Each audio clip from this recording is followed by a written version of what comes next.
ओम अज्ञानतिमिरान्धस्य ज्ञानाञ्जनशलाकया चक्षुरुन्मिलितं येन तस्मै श्री गुरवे नमः. तुमच्या सगळ्यांच्या आजच्या सत्रामध्ये स्वागत. प्रश्न असा आहे की भक्ती ही केवळ म्हातारपणी स्वीकारली पाहिजे की भक्तीची सुरुवात आपण तरुणपणी केली पाहिजे?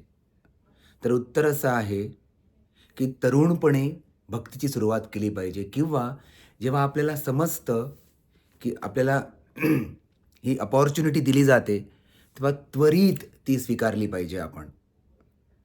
म्हातारपणाची काय बरं व्याख्या आहे? कोणी म्हणेल म्हातारपणी एखाद्याचे केस गळून जातात. एखाद्या लहान मुलाला पण एखादा रोग होऊ शकतो आणि त्याचे केस पूर्णपणे गळून जातात. म्हातारपणी काही खाल्लेलं पचत नाही. मी बघितलंय काही तरुणांमध्ये सुद्धा काही व्याधीमुळे त्यांनी खाल्लेलं पचत नाही. त्यांना आपण म्हातारं म्हणू का? किंवा म्हातारपणी चेहऱ्यावर सुरकुत्या येतात, म्हणजे म्हातारा झाला तो. तरुण मुलांच्या चेहऱ्यावर सुद्धा आजकालच्या ह्या प्रदूषणामुळे सुरकुत्या आढळून येतात. याचा अर्थ असा नाही की ते म्हातारे आहेत. किंवा कोणी असं म्हणेल म्हातारपणी म्हणजे सगळे दात पडलेले आहेत. तरुणामध्ये पण ॲक्सिडेंट झालं, एखादा अपघात झाला तर सगळे दात पडू शकतात. ह्याचा अर्थ असा नाही ते म्हातारे आहेत. तर भक्तीची जेव्हा आपण व्याख्या करतो, तेव्हा सगळे हे जे काही बाहेरचे घटक आहेत, दात पडणे, केस गळणे किंवा चेहऱ्यावरच्या सुरकुत्या किंवा असं बाक आलेलं आहे पाठीला, हे सगळे एक बाह्य घटक आहेत. हे कुठलेही त्या म्हातारपणाच्या व्याख्येमध्ये बसत नाही. म्हातारपणाचं ची खरी व्याख्या अशी केलेली आहे इंग्लिशमध्ये, प्रॉक्झिमिटी टू द डेथ. जी मृत्यूच्या आधी येते ते म्हणजे म्हातारपण. आधी म्हातारपण येतं आणि त्यानंतर लगेच मृत्यू येतो. असं जर आपण म्हटलं तर उद्या 33 वर्षाचा मुलगा जर मृत्युमुखी पडत असेल तर 32वं वर्ष हे त्याच्यासाठी म्हातारपण आहे. एक अशी कथा आहे की एक 4 वर्षाचा मुलगा आपल्या आजीच्या मांडीवर होता आणि आजी किचनमध्ये काम करत होती आधी, आणि नंतर तिने मांडीवर घेतलं आणि काहीतरी थोडं काम करत होती. तर लगेचच त्या मुलाने कुकरची शिट्टी उचलली आणि आपल्या तोंडामध्ये टाकली आणि त्याचा पूर्ण गळ्यामध्ये ती अडकली. आणि जेव्हा त्यांच्या लक्षात आलं की काहीतरी प्रॉब्लेम आहे, लगेचच त्याला त्यांनी दवाखान्यात नेलं, हॉस्पिटलमध्ये नेलं. पण तिथे डॉक्टरनी बघण्याआधीच त्याचा मृत्यू झाला. तर त्या मुलाच्या केसमध्ये त्याच्या मृत्यूची आधीची स्थिती हे म्हातारपण म्हणावं लागेल ह्या व्याख्येनुसार.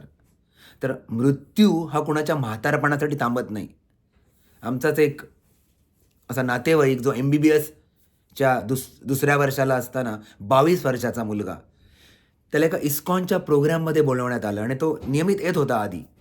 पण त्याच दिवशी दुसऱ्याच एका भागामध्ये रास दांडियाचा कार्यक्रम होता आणि त्याला एका मुलाने सांगितलं की इस्कॉनच्या प्रोग्रामला का बरं तू जातोस? तिथे काही मुली येतात का? तो म्हणाला नाही नाही, हा प्रोग्राम हा विशिष्ट मुलांसाठी आहे, तरुण मुलांसाठी, अनमॅरिड बॉईजसाठी. मग इथे दांडियामध्ये बऱ्याच मुली येणार आहेत, आपण बरीच मजा करू शकतो, तू आमच्याबरोबर चल ह्या प्रोग्राममध्ये. त्याने आधी नाही म्हटलं, पण शेवटी तो सुद्धा कन्व्हिन्स झाला आणि तो त्याच्याबरोबर त्या दांडियाच्या प्रोग्राममध्ये गेला. नाचत असताना त्याचा श्वास अडकला कुठेतरी, त्याला कार्डियाक अरेस्ट झाला आणि इतक्या मॅसिव्ह होता तो की 4 तासात त्याचा मृत्यू झाला. त्याचं वय होतं 22 वर्ष. त्या मुलासाठी असं म्हणू शकतो का आपण की मृत्यू हा म्हातारपणासाठी थांबला आहे? नाही. ना त्या 4 वर्षाच्या मुलासाठी, ना ह्या 22 वर्षाच्या मुलासाठी. आणि माझा स्वतःचा एक आत्तेचा मुलगा जो 33 वर्षाचा आहे आणि आपल्या कामावर जाण्याआधी 7 वाजता तो ब्रश करत होता आणि त्याला कार्डियाक अरेस्ट आला आणि जागच्या जागी तो गतप्राण झाला. तर आपण असं म्हणू शकतो का की मृत्यू त्याच्यासाठी थांबला, त्याच्या म्हातारपणाची वाट बघत थांबला? तर भक्ती ही जेव्हा आपल्याला समजतं तिचं महत्त्व, लगेचच स्वीकारली पाहिजे तरुणपणी. ज्याप्रमाणे आपण जेव्हा आपल्याला फूल देतो आपल्या आवडत्या व्यक्तीला, तर ते फूल आपण ताजं आणि तवानं देतो. असं आपण कधीच करत नाही की एक सुकलेलं असं फूल आपण आणलंय कुठून तरी, कुठल्या तरी खाली पडलेल्या रस्त्यावर आणि ते फूल आपण अर्पण करतो. तर हे तरुणपण एका ताज्या तवान्या फुलाप्रमाणे आहे आणि हे ताजं तवानं फूल आपण भगवंतांना अर्पण केलं पाहिजे. तरी तर पूर्णपणे आपली सेवा अर्पण होते भगवंतांना. किंवा एखादं शिळं अन्न आपण आपल्या आवडत्या व्यक्तीला देऊ नाही. आपण आत्ता शिजवलेलं ताजं तवानं अन्न, कारण आपल्याला काळजी असते व्यक्तीची, ते व्यवस्थित पचलं पाहिजे आणि ते ताजं तवानं अन्न आपण अर्पण करतो. तर त्याचप्रमाणे भक्ती ही तरुणपणे ताजं तवानं आहे. आपण फ्रेश आहोत त्याचवेळी अर्पण करा त्या भगवंतांना. आपली पाटी कोरी आहे. इंग्लिशमध्ये आपण म्हणतो these are habit forming years. ह्याच वेळी आपण ह्या कोऱ्या पाटीवर चांगल्या सवयी लिहू शकतो.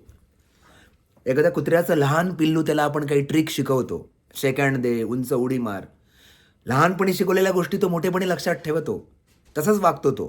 पण मोठ्या कुत्र्याला जेव्हा आपण या गोष्टी शिकवण्याचा प्रयत्न करतो तेव्हा ते काही होत नाही. का?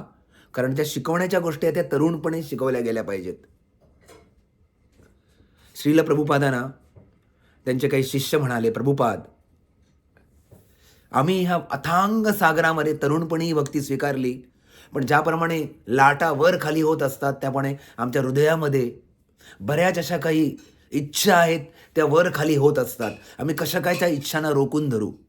प्रभुपाद म्हणाले की हा सागर अथांग आहे आणि तुमचं जे मनुष्य जीवन आहे ते एका नावेप्रमाणे आहे. तर तुम्ही या सागराला थांबू शकत नाही. सागर आपला स्वभाव कधीच बदलणार नाही. बदलायचं आहे तुम्हाला. तुम्हाला एक्सपर्ट बनायचं आहे. तुम्हाला एक एक्सपर्ट नावाडी बनायचं आहे किंवा बोटचा कॅप्टन बनायचं आहे. तर तुम्ही ही जीवनाची जी नौका आहे ती जन्ममृत्यूच्या पलीकडे, आपण या सागराच्या पलीकडे जाऊ शकतो. आणि जर गुरुचा आपण या तरुणपणी योग्य वेळी आपण जर शरणागती पत्कारली, हरिनामाचा रोज जप केला, भगवद्गीता भागवतमचं वाचन केलं, तर तो अथांग सागर हा एखाद्या गाईच्या बछड्याचं जे एखाद्या मातीतला जो ठसा आहे चालताना आणि त्याच्यात जितकं पाणी राहू शकतं ना, तर आणि ते क्रॉस करून जाणं किंवा त्याच्या पलीकडे जाणं किती सोपं आहे. तर ते बनतं आपल्यासाठी. तो अथांग सागर छोटा बनतो फार, फक्त गुरुच्या कृपेमुळे, भगवंताच्या कृपेमुळे. जर आपण तरुणपणे भक्ती स्वीकारली तर प्रभुपाद म्हणाले काही कठीण नाही आहे. तर हे प्रभुपादांचं विश्लेषण आहे, का तरुणपणी भक्ती स्वीकारली पाहिजे, जरी अशा बऱ्याच प्रॉब्लेम्स असतील आपल्याला तरी. तर बांबू जो आहे, बांबू जेव्हा नाजूक असतो, ओला बांबू, आपण त्याला किती वेगवेगळे आकार देतो, त्याचा झोपाळा बनवतो, त्याचा दरवाजा बनवतो, त्याचं टेबल, खुर्च्या, dining table, showcase, cupboard, book shelf बनवतो, बुक सेल्फ. आणि इव्हन बांबू हाऊस बनवतात लोक, बांबूचं घर, आपल्याला माहिती आहे. का? तर त्यावेळी फार सोपं असणं त्या बांबूला असं वाकवणं. पण तोच बांबू जेव्हा एकदम कडक बनतो, आता खूप वर्ष झालेली आहेत त्याला, तर खूप वर्षाचा बांबू जर आपण जो सुकलेला बांबू आहे तो घेतला तर तो तुटून जातो, तो फक्त जळण्यासाठी उपयोगी होतो. तर त्याप्रमाणे आपलं हे तरुणपण जे आहे, तर त्यावेळी भक्ती जर आपण केली तर पूर्णपणे परिपूर्णरित्या भगवंतांना आपल्या ज्या काही स्किल्स आहेत, आपला स्वभाव आहे, आपल्या स्किल्स आहेत, आपले गुण आहेत आणि आपण भक्तीमधले जो आपला उत्साह आहे तो पूर्णपणे आपण भगवंतांना ह्या तरुणपणी अर्पण करू शकतो. म्हणून भक्ती ही तरुणपणे स्वीकारली पाहिजे. एक अशी कथा आहे पुराणामध्ये, नरसिंह पुराणामध्ये, की 2 मुलांची इच्छा होती की माझे वडील आता बिझनेसमधून रिटायर व्हावेत. पण वडील काय ऐकत नव्हते. मग त्यांनी एका साधूला हायर केलं की तुम्ही त्याला काहीतरी आत्मसाक्षात्काराचं ज्ञान द्या, जेणेकरून बिझनेस सोडून ते कुठे जातील, तीर्थयात्रेला निघून जातील. आम्ही काळजी घेऊ त्यांच्या बिझनेसची, आम्हाला त्यांनी परिपूर्ण ट्रेन केलेलं आहे. त्या साधूने जवळजवळ 6 महिने 1 वर्ष ट्राय केलं, पण काही जमलं नाही. तीर्थयात्रांना घेऊन काही जमलं नाही. त्याचा उलट आणखीच त्याचा बिझनेसप्रती जी आसक्ती होती ती वाढत होती. शेवटी तो वैतागला साधू आणि मुलांना म्हणाला, आता काही मला जमत नाही आहे. मुलं म्हणाली, एक शेवटचा प्रयत्न करा, त्याला वाराणसीला घेऊन जा आणि त्याला दाखवा, वाराणसीमध्ये जे मृत शरीर असतात त्यांना जे जाळतात आणि जो घाट आहे, जिथे स्मशान आहे तिथे घेऊन जा, जेणेकरून ते स्मशान बघून ह्याच्यामध्ये काहीतरी भक्ती करण्याची इच्छा उत्पन्न होईल. ते त्याला स्मशानामध्ये घेऊन गेले साधू आणि तो ढसाढसा रडू लागला. मुलांचा जे वडील आहेत ते ढसाढसा रडू लागले. साधूला वाटले, वाह, आज मी यशस्वी झालेलो आहे त्यांना आत्मसाक्षात्कारी बनवण्यासाठी. आणि ते लगेचच त्याच्याकडे गेले आणि म्हणाले की काय झालं, तुम्हाला काही साक्षात्कार झाला का? ते वडील लगेच म्हणाले, हो, मला आज फार मोठा साक्षात्कार झालेला आहे. मला आज कळलं, जीवनभर मी कपड्यांचा व्यवसाय केला, जर हा कपड्यांचा व्यवसाय सोडून मला जर समजलं असतं की लाकडाला एवढी मागणी आहे या स्मशान घाटावर, तर मी लाकडांचा व्यवसाय केला असता, लाकूड विकण्याचा. तर ही आहे म्हातारपणी. जर आपण ठरवलं भक्ती स्वीकारू, तर म्हातारपणी काही माणूस बदलत नाही. आपण किती जरी म्हटलं तर नवीन सवयी आपण लावू शकत नाही. ह्याचा अर्थ एक्सक्यूज नाही आहे. बरेच लोकं आहेत आमच्या हरेकृष्ण संस्थेमध्ये, जे म्हातारपणी पण वयाच्या 60व्या वर्षी चांगले भक्त झालेले आहेत. पण तरुणपणी आपला वेळ आपण जर ठरवलं की एक श्लोक येतो, शंकराचार्य म्हणतात हा फारच सुंदर श्लोक आहे. ते म्हणतात, अंगम गलितम पलितम मुंडम. जेव्हा माझी इंद्रिय काय होतील, इंद्रिय गळून जातात एका मेणबत्तीप्रमाणे. मेणबत्ती ताजीतवानी असते तेव्हा खूप प्रकाश देते. हळूहळू हळूहळू हळू ते मेण सगळं गळून जातं आणि ते गळलेलं मेण म्हणजे म्हातारपण आपलं. तर तरुणपणे आपण बघू शकतो. पलितम मुंडम म्हणजे पूर्ण केस निघून गेलेले आहेत.